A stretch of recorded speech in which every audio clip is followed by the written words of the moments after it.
If I look at a forest from afar, I see a dark green velvet. As I move toward it, the velvet breaks up into trunks, branches, and leaves. The bark of the trunks, the moss, the insects, the teeming complexity. In every eye of every ladybug, there is an extremely elaborate structure of cells connected to neurons that guide and enable them to live. Every cell is a city, every protein a castle. In each atomic nucleus, an inferno of quantum dynamics is stirring. Quarks and gluons swirl, excitations of quantum fields. This is only a small wood on a small planet that revolves around a little star among 100 billion stars in one of the 1,000 billion galaxies constellated with dazzling cosmic events.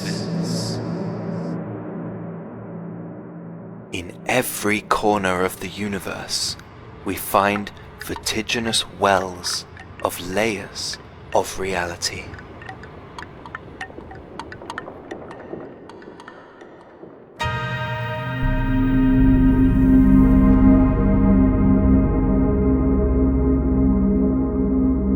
I'm not anxious, I'm beyond anxious. For me, the idea is that there's a change, and that change is super important, and change comes regardless. So things can't stay the same forever.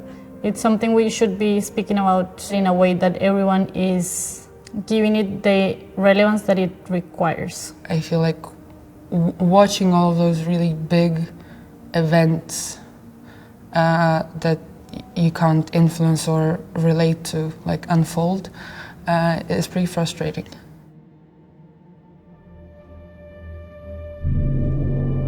In the middle of the urban forest of Rotterdam lies Codarts, University of the Arts, Willem de Koning Academy for Fine Arts and Design, and Erasmus University Rotterdam. 3 institutions where students learn, develop and train skills, techniques, attitude and awareness in music, dance, circus and education, in fine arts, design, film and fashion, where scientists do research in the fields of sociology, liberal arts, law, philosophy and more. Fine-tuned curricula prepare the students on artistic or scientific careers in the world. But the world is a moving thing. Economic conditions change, environmental conditions change. Social concerns desire new voices and collaborations, and an accelerating development of technology demands a seat at the good old table. The big urgent societal problems and challenges are not or social or technical or spatial problems. They are all connected, Dynamic and complex. Nobody can oversee these problems alone. Nobody can solve them alone.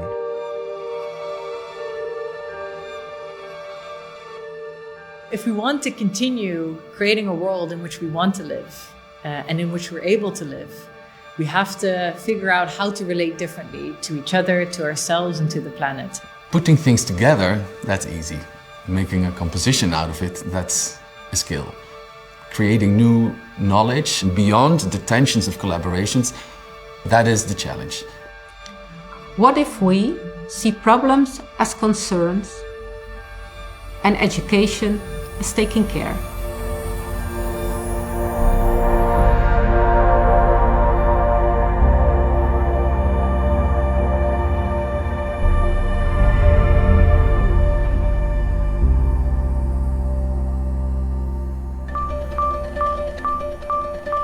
It matters what stories we tell. to tell other stories with. It matters what concepts we think, to think other concepts with. So instead of bringing you from A to B, I invite you to wander through our process of composing and composting our story, like it is a garden where new things grow. Consider the storyteller, my voice, as the mad gardener. Therefore, this short film resists being a neat coherence. Rather, we have the different parts of it interrupt each other, suck each other in to new alliances, and gesture towards a hinterland of so much more.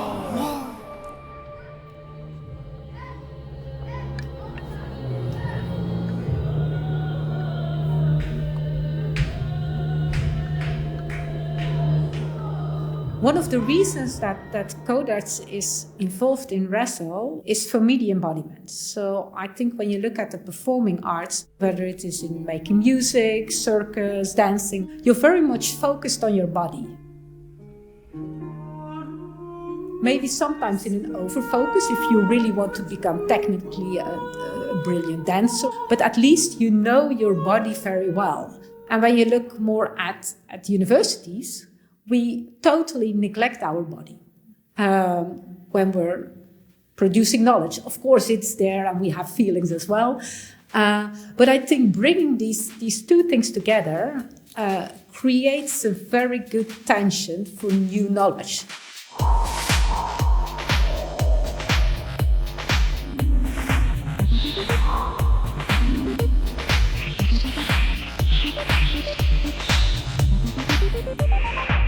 That's also sometimes what we experience in our educators team, that these people from Codarts say, okay, stop talking, you talk so much. And only by saying that you realize immediately your limits, because then I start to think, okay, if I can't use words, what do I need to do?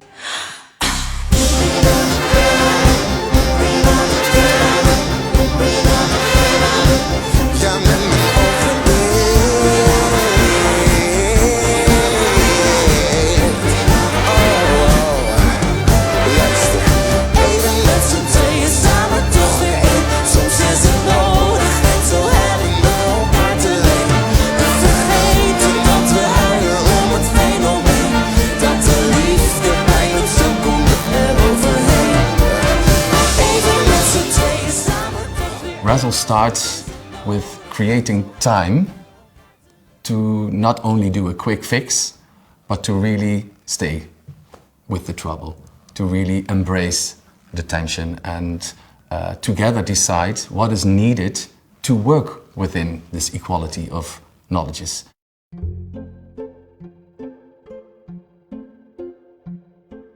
In Rotterdam, we live in a delta. We are surrounded by land, air, water, and fire. People, animals, and things. If we want to imagine alternative futures, we not only have to bring all human voices to the table, but also be fluid enough to approach the challenges from all these different delta perspectives, and consider that the possible solution for one element might create a new, bigger problem for the other. So let's look at our surrounding through the lenses of all these delta elements. That is the total moving playing field that we need to embrace, we play on and take care of at the same time. Land, air, water, fire, people, animal, things. Land, air, water, fire, people, animal, things. Land, air, water, fire, people, animal, things. Land, air, water, fire, people, animal, things. Land, air, water, fire, people, animal, things. Land, air, water, fire, people, animal, things.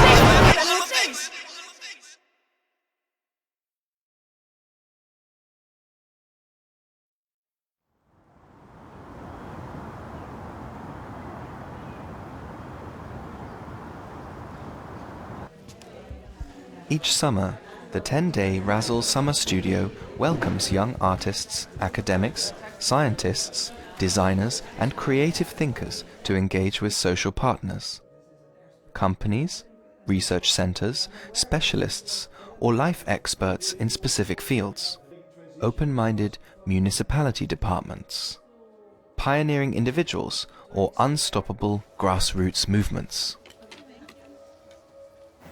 When Arlon asked me to be with you for 2 days, working around water and our relationship with the water, I thought it would be nice to meet on this island.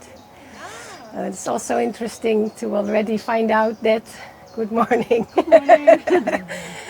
coming to a place like this, of course, always needs a bit more time.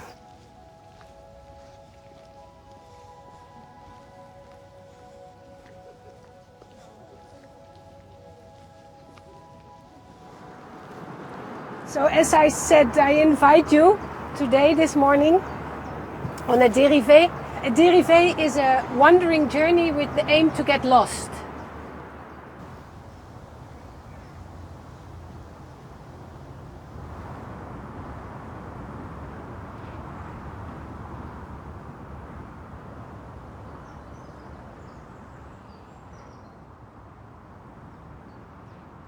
To overcome the assumed duality between human beings and nature, we developed a practice in which we use thinking and speaking to enter the RASL and to tackle the brain, hoping to reposition ourselves in relation to everything we're here with. We call this practice mumbling. Are you still with me? Yes? Fantastic.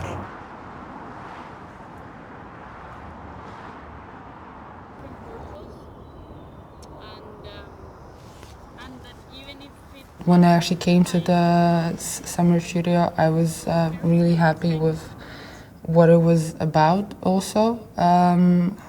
Climate change. It's a frustrating topic, but I liked that this was what the studio was about. I don't know, just all these different things interacting, touching together, sharing seeds and moving on, and this is really lovely. So for me, I think that we should be approaching these things more emotionally, and we should be affected by these things. We should allow ourselves to be affected by these very pressing and urgent issues if we want to be able to deal with them, or if we want to give enough time for ourselves to deal with them. Hiding your thoughts in your head is also moving a bit away out of the world also. Yeah. So there's this thing like, how can I think myself back into the world? Because I also thought myself out of it. No, I'm not out of it, I'm in it. Yeah.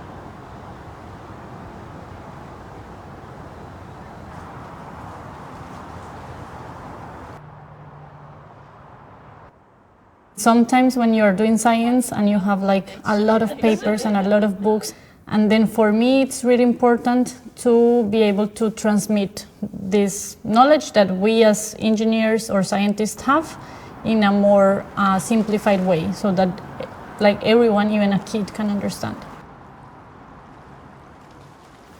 What if we were kinder to the things we don't understand?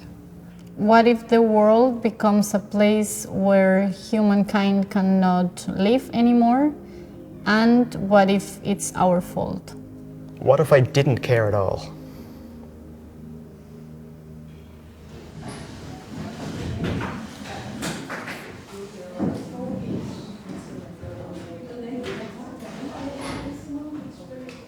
Being frustrated, feeling responsible, or wanting to solve things that might not be the best starting point for creativity to flow. So that's why I like that we don't want to solve problems, but we want to be able to respond to these issues. And we also like to use the word taking care. So taking care and feeling care. And that's a much more softer and open starting point to respond. I want either your own body to be a part of this composition or the body of your public audience.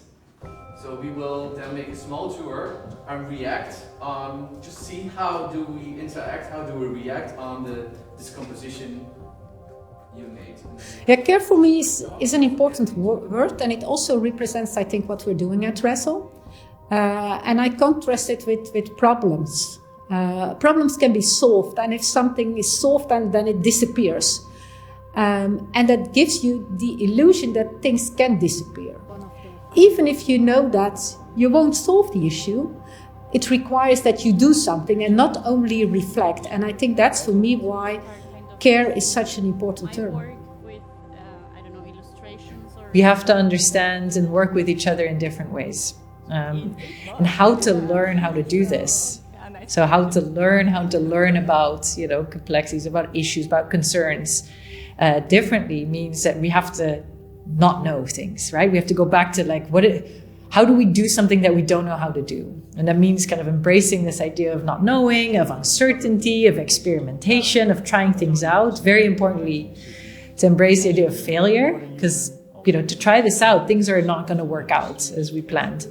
So what we try to do is make students aware that we are all, and also colleagues and everybody, on how do we learn at the moment, and how do we teach, and what does it mean to educate, and what does it mean to receive knowledge, to produce knowledge, to make things, and how can we do this in ways that might be more generative or affirmative, which might be more transformative for the problems and the concerns that we're dealing with. In terms of sustaining a nationhood and a nation state instead of trying to work with those things. For me, joining RASL was the need to find cross-contamination and conversations that these things are engaging. And I think as a person who has gone through the art academia process, you find yourself still quite isolated in terms of the concerns that you're dealing with or the ideas that you're dealing with.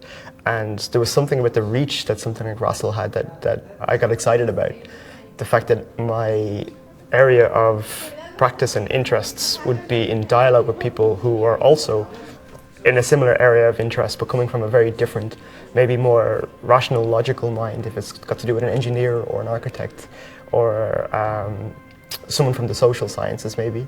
But I found that it was really important to find the dialogues, to find the conversations that wasn't just artists talking to artists and poets talking to artists, but it was actually creating a dialogue that for me is essential, and a lot of the education that I have has been missing it. So I find myself craving the spaces where dialogues are meeting. I don't think I did that much from my skill set. From my own discipline. I participated mostly in designing a game. I was also curious to see what roles I could have in a group apart from just being an artist.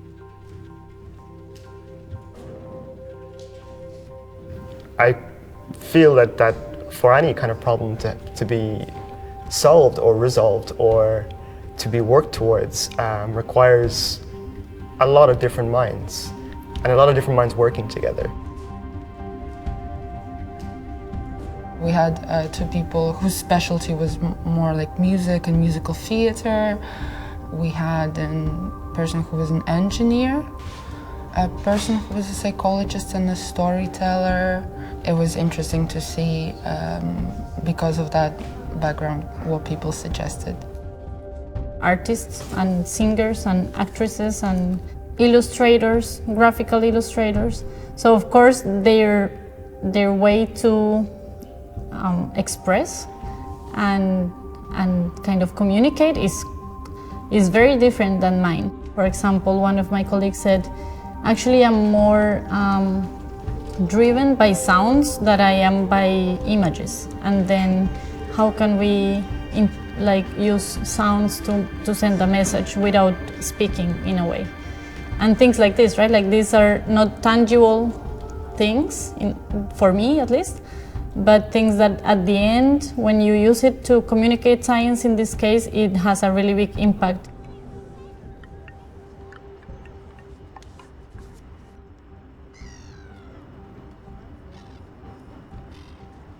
Someone from philosophy is not like an obvious choice for a team on water management, but maybe it should be.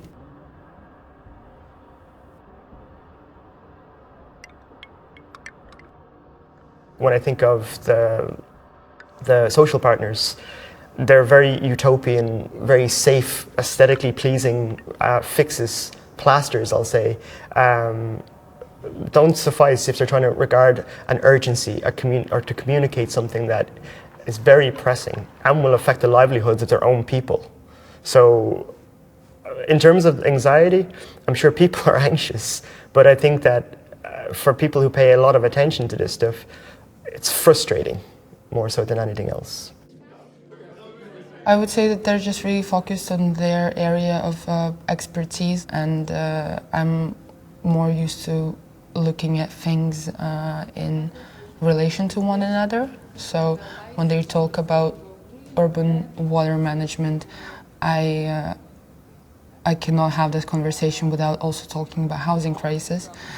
But for them, they have different people for a job on housing crisis and different people for a job on water management. So it's not one thing. Yeah, and those departments are sometimes in different buildings and they just never, meet. We are a floating laboratory and we invite you to connect with floating houses and societies and share time of reflection, research and immersion into our insights and experience of living and working on water, practicing as water.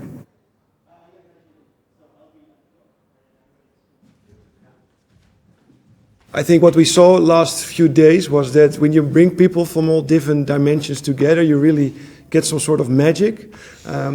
I expected some sort of conceptual ideas being presented today, but actually they were quite practical. And I think in all of the three, there were some useful aspects which I really can use in my work. You are connected. Response-able was one of the comments made in the introduction, and I think that is what it's all about. So let's try to build a future together and continue with that. And that starts today also with this multidisciplinary interaction.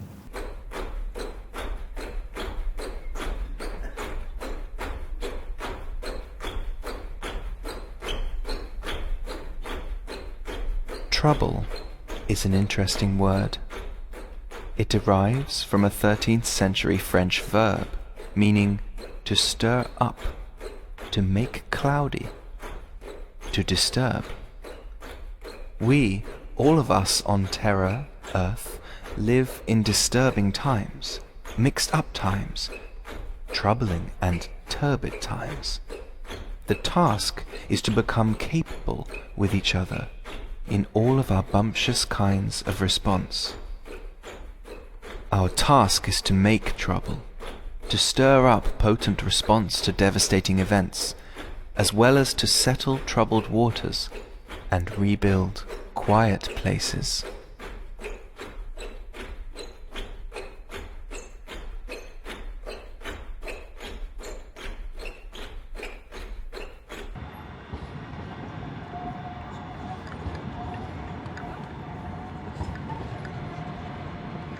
When I was a little girl, I lived at my grandmother's house, and she had a garden, and the garden was kind of her life. She was always in the garden.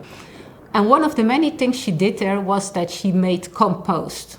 So she gathered a lot of things. She was always gathering day in, day out, but she gathered a lot of things, put it in a specific corner, and after some time it became compost, and then she used that to fertilize the garden.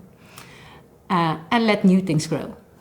And in a way, at RASL we are doing the same thing. We're also making compost, but we started with composing. And composing is something that you do in the arts. Music, composers of course, they made great masterpieces. Composing is also something that you do in visual arts, putting things together and making a new painting out of it. So for RASL, composing is very important. And then we wanted to add something more. And I think that's where time comes in and where composing becomes composting. So not only putting things together, but give them the time to organically influence each other so that something new comes out of it, so that's one thing, but also to create the fertile ground, to create new ideas and to let them flourish. I hope that we're able to provide more and more space for all those students that are actually already working in these ways. They're able to already understand that they have, the power to also take different perspectives, to move between different institutions, to access and collaborate with people across, and beyond kind of disciplines. For me, this is already, I think, what a RASL student is. They're able to make connections, take different perspectives, bring other people together, work with them in different ways, and do things that we haven't been doing before necessarily because we just didn't know how, and because we've been very much trained to go in specific directions and do things as they're supposed to go.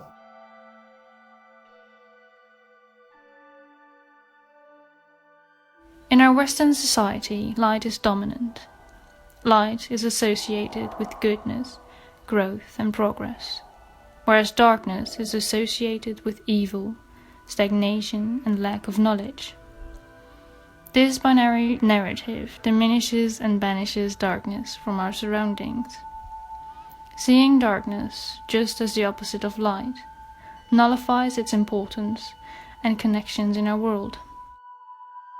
I did my project on dark matters, which entailed darkness in its whole capacity. What I saw is that in the Western community, we most of the time look at concepts in a binary way. So it's black or white, it's love or war. Yeah, they're always contrary to each other. And most of the time there's a dominance between these binaries. I think that's the most important thing for me, and also maybe for the rest of the world, that we change this binary focus to something more, seeing things in a spectrum instead of looking always at it in a binary perspective. I think the biggest struggle I had with this subject was knowing that I wasn't an expert. I think a lot of people nowadays think they know everything. I think that's really scary because nowadays everybody lives in their own reality, their own bubble, and I think a lot of bubbles needs popping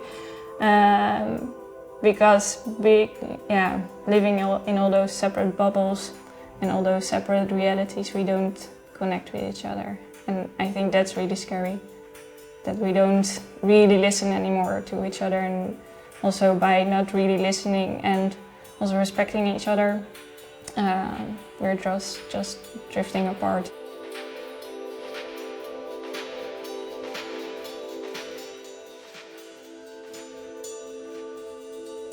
I always saw myself as, am I a creative or am I a scientist?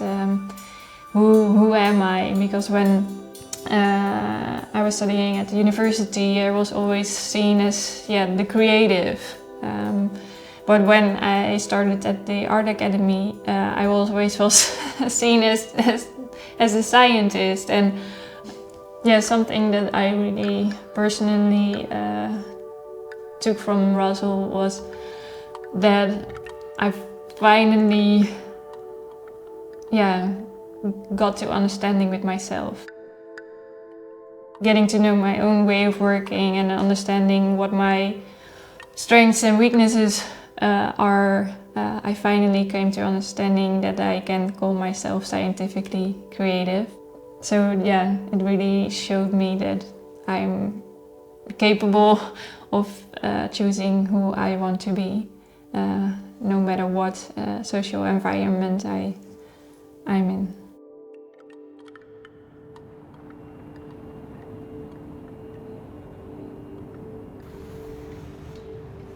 My hope is that you are connected to society, that you have an open sight and an open mind, and that we give the students nowadays all sorts of tools in communication. what we want is not just an iconic building, but you can say maybe an iconic development. So we want no borders, we want no walls, we want an open space with the area around it, because only then you can make the true connection with society.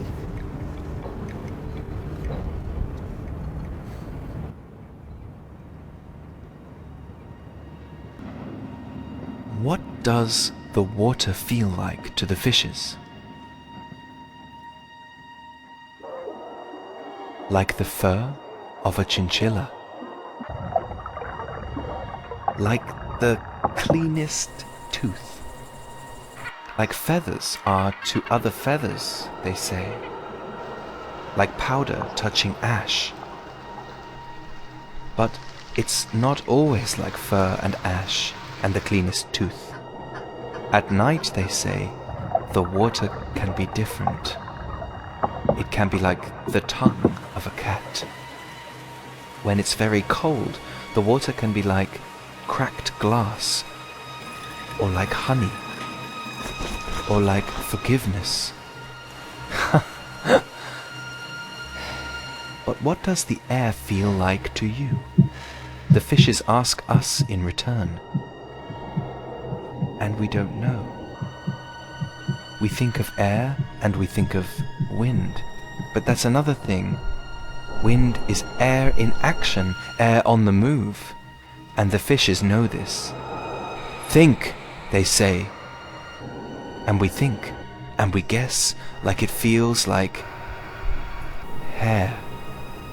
Thousands of hairs swaying ever so slightly in breezes microscopic. The fishes laugh again. Do better, think harder, they say. It feels like blood. No, that's not it. The air is like being wanted. The air is like getting older. And they smile their big fish smiles.